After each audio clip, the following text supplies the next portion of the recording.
নমস্কার বন্ধুরা, শ্রুতির তরফ থেকে সুজাতা আজকে আপনাদের শোনাবে সেই ডানপিটে ছেলে লালুর আর এক কাহিনী।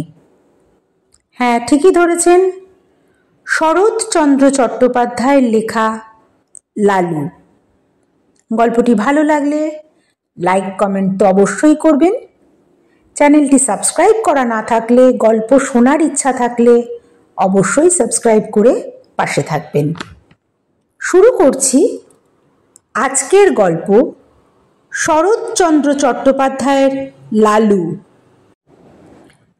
ছেলেবেলায় আমার এক বন্ধু ছিল, তার নাম লালু। অর্ধ শতাব্দী পূর্বে, অর্থাৎ সে এতকাল পূর্বে যে তোমরা ঠিকমতো ধারণা করতে পারবে না। আমরা একটি ছোট বাংলা স্কুলে এক ক্লাসে পড়তাম। আমাদের বয়স তখন 10-11 হবে। মানুষকে ভয় দেখাবার, জব্দ করবার কত কৌশলই যে তার মাথায় ছিল তার ঠিকানা নেই। ওর মাকে রবারের সাপ দেখিয়ে একবার এমন বিপদে ফেলেছিল যে তিনি পা মোচকে প্রায় 7-8 দিন খুঁড়িয়ে চলতেন।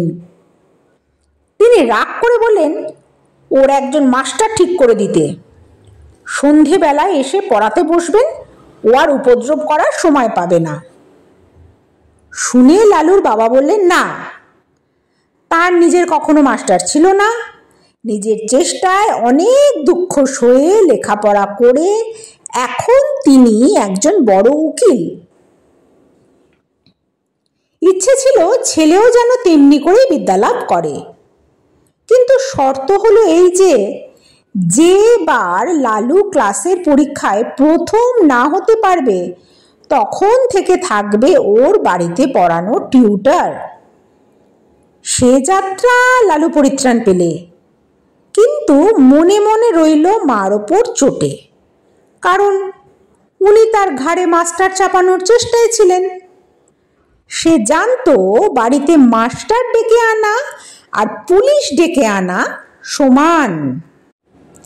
লালুর বাপ ধনী গৃহস্থ, কয়েক বছর হলো পুরানো বাড়ি ভেঙে তেতলা বাড়ি করেছেন। সেই অবধি লালুর মায়ের আশা গুরুদেবকে এই বাড়িতে এনে তার পায়ের ধুলো নেন, কিন্তু তিনি বৃদ্ধ, ফরিদপুর থেকে এত দূরে আসতে রাজি হন না। কিন্তু এইবার সেই সুযোগ ঘটেছে। স্মৃতিরত্ন সূর্যগ্রহণ উপলক্ষে কাশী এসেছেন। সেখান থেকে লিখে পাঠিয়েছেন ফেরবার পথে নন্দরানীকে আশীর্বাদ করে যাবেন। লালুর মার আনন্দ ধরে না। উদ্যোগ আয়োজনে ব্যস্ত, এত দিনে মনস্কামনা সিদ্ধ হবে, গুরুদেবের পায়ের ধুলো পড়বে, বাড়িটা পবিত্র হয়ে যাবে। নিচের বড় ঘরটা থেকে আসবাবপত্র সরানো হলো। নতুন ফিতের খাট, নতুন শয্যা তৈরি হয়ে এলো। গুরুদেব শোবেন এই ঘরেই এক কোণে তার পুজো হান্নিকে জায়গা হলো, কারণ তেতলা ঠাকুর ঘরে উঠতে নামতে তার কষ্ট হবে। দিন কয়েক পরে গুরুদেব এসে উপস্থিত হলেন, কিন্তু কি দুর্যোগ! আকাশ ছেয়ে কালো মেঘের ঘটা, এমন ঝড় তেমনি বৃষ্টি, তার আর বিরাম নেই। এদিকে মিষ্টান্নাদি তৈরি করতে, ফুল ফল সাজাতে লালুর মা নিঃশ্বাস নেবার সময় পান না। তারই মধ্যে স্বহস্তে ঝেড়ে ঝুড়ে মশারি গুজিয়ে দিয়ে বিছানা করে গেলেন। নানা কথাবার্তায় রাত হয়ে গেল। পথশ্রমে ক্লান্ত গুরুদেব আহারাদি সেরে শয্যা গ্রহণ করলেন। চাকর বাকর ছুটি পেলে সুকোমল শয্যার পরিপাটি আর প্রসন্ন মনে গুরুদেব নন্দরানীকে আশীর্বাদ করলেন। কিন্তু গভীর রাতে অকস্মাৎ তার ঘুম ভেঙে গেল। ছাদ চুঁয়ে মশারি ফুঁড়ে তার সুপরিপুষ্ট পেটের ওপর জল পড়ছে। উফ, কি ঠান্ডা সে জল। শত ব্যস্তে বিছানার বাইরে এসে পেটটা মুছে ফেললেন। বললেন, নতুন বাড়ি করলে নন্দরানী, কিন্তু পশ্চিমের কড়া রোদে ছাদটা এর মধ্যেই ফেটেছে দেখছি। ফিতের খাট ভারী নয়, মশারি শুদ্ধ সেটা ঘরের আর একধারে টেনে নিয়ে আবার শুয়ে পড়লেন। কিন্তু আধ মিনিটের বেশি নয়, চোখ দুটো সবে বুঝেছেন, অমনি 2-4 ফোঁটা ঠান্ডা জল টপ টপ করে পেটের ঠিক সেই স্থানেই পড়ল। স্মৃতিরত্ন আবার উঠলেন, আবার খাট টেনে অন্য ধারে নিয়ে গেলেন। বললেন, ছাদটা দেখছি এ কোণ থেকে ও কোণ পর্যন্ত ফেটে গেছে। আবার শুলেন, আবার পেটের ওপর জল ঝরে পড়ল। আবার উঠে পেটের জল মুছে কাঠটা টেনে একধারে গেলেন, কিন্তু শোভা মাত্রই তেমনি জলের ফোঁটা। আবার টেনে নিয়ে আর এক ধারে গেলেন, কিন্তু সেখানেও তেমনি। এবার দেখলেন বিছানাটাও ভিজেছে, শোবার জন্যই। স্মৃতিরত্ন বিপদে পড়লেন। বুড়ো মানুষ, অজানা জায়গায় দোর খুলে বাইরে যেতেও ভয় করে, আবার থাকাও বিপজ্জনক। কি জানি, ফাটা ছাদ ভেঙে হঠাৎ মাথায় যদি পড়ে। ভয়ে ভয়ে দোর খুলে বারান্দায় এলেন। সেখানে লণ্ঠন একটা জ্বলছে বটে, কিন্তু কেউ কোথাও নেই, ঘোর অন্ধকার। যেমন বৃষ্টি তেমন ঝোড়ো হাওয়া, দাঁড়াবার জো কি?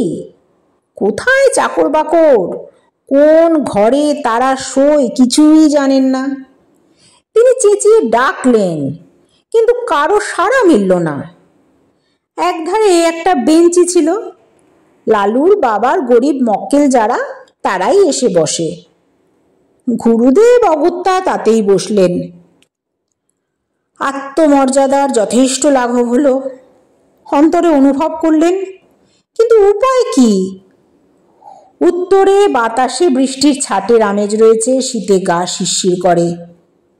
কোচার খুঁটটা খুলে গায়ে জড়িয়ে নিয়ে পা দুটো যথাসম্ভব ওপরে তুলে যথাসম্ভব আরাম পাওয়ার আয়োজন করে নিলেন।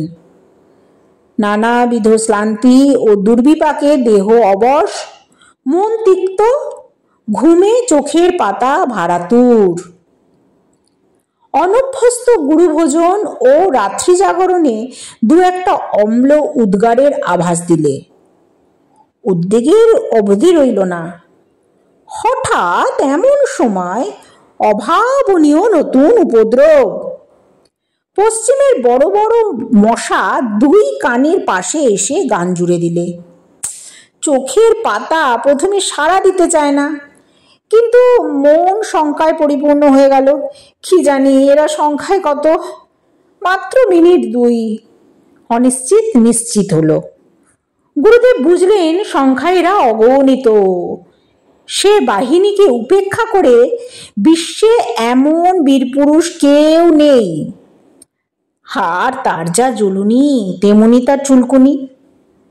স্মৃতিরত্ন দ্রুত স্থান ত্যাগ করলেন, কিন্তু তারা সঙ্গ নিল। ঘরের মধ্যে জলের জন্য যেমন, বাইরে মশার জন্য তেমন। হাত পায়ের নিরন্তর আক্ষেপে গামছার সঘন সঞ্চালনে কিছুতেই তাদের আক্রমণ প্রতিহত করা যায় না। স্মৃতিরত্ন এপাশ থেকে ওপাশে ছুটে বেড়াতে লাগলেন। শীতের মধ্যেও তার গায়ে ঘাম দিল। ইচ্ছে হলো ডাক ছেড়ে চেঁচান, কিন্তু নিতান্ত বালোচিত হবে ভেবে বিরত রইলেন। কল্পনায় দেখলেন নন্দরানী সুকোমল শয্যায় মশারির মধ্যে আরামে নিদ্রিত, বাড়ির যে যেখানে পরম নিশ্চিন্তে সুপ্ত।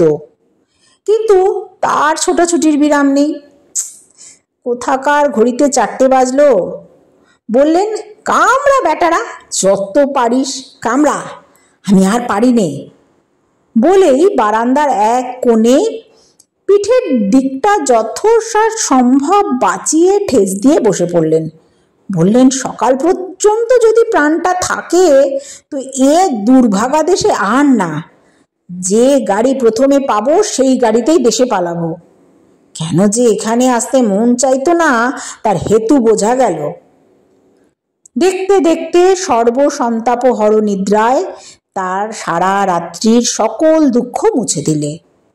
স্মৃতিরত্ন অচেতন প্রায় ঘুমিয়ে পড়লেন।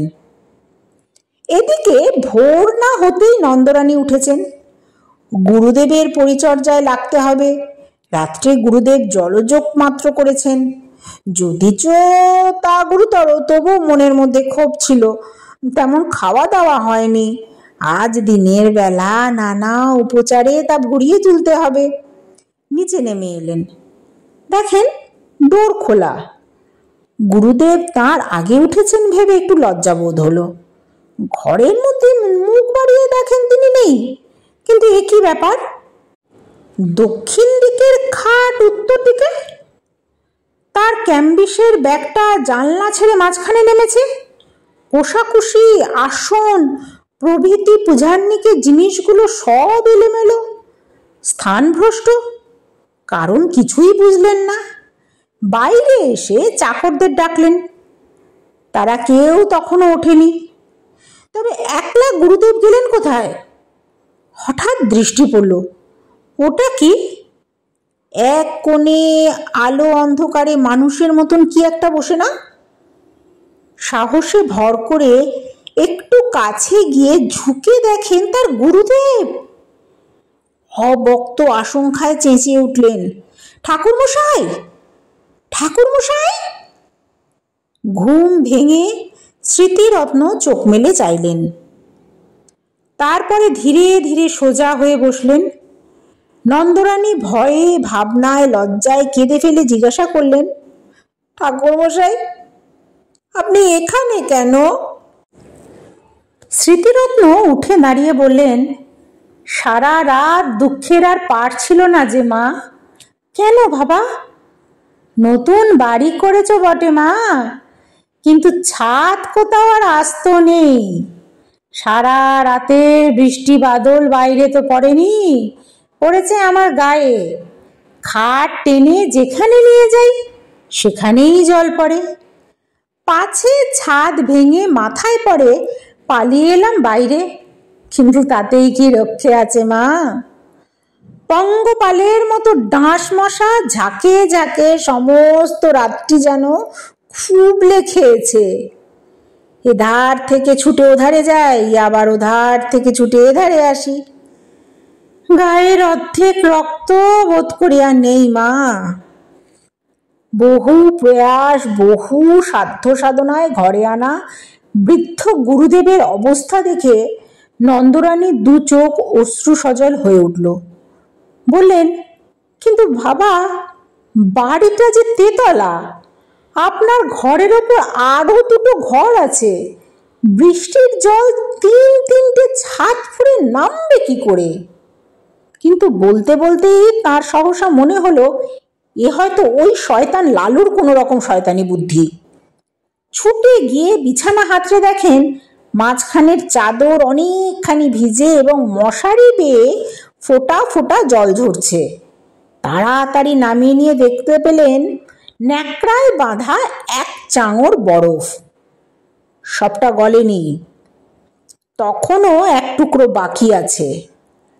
পাগলের মতো ছুটে গিয়ে চাকরদের যাকে সম্মুখে পেলেন চেঁকিয়ে হুকুম দিলেন, এই হারামজাদা লেলো কোথায় রে?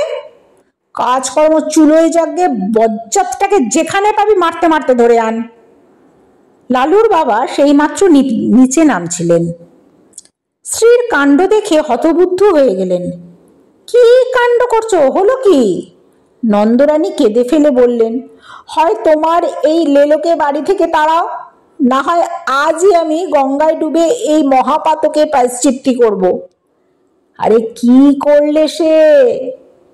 বিনা দোষে গুরুদেবের কি দশা করেছে চোখে এসে দেখো।